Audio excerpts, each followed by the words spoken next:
Sintra is a civil parish in the municipality of Sintra, Lisbon district, Portugal. It was formed in 2013 by the merger of the former parishes Santa Maria e São Miguel, São Martinho and São Pedro de Penafiel. Sintra is famed for its 19th century Romanticism architecture, with many of its grand mansions featuring whimsical and playful design styles. Sintra is the most popular day trip from Lisbon.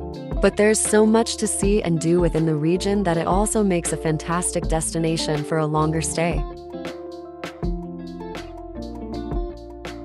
Hidden among its majestic pine forest, you will discover whimsical palaces, extravagant villas, and the ruins of a 10th century Moorish castle. This variety of fascinating historic buildings and stunning natural scenery makes Sintra an outstanding tourist destination.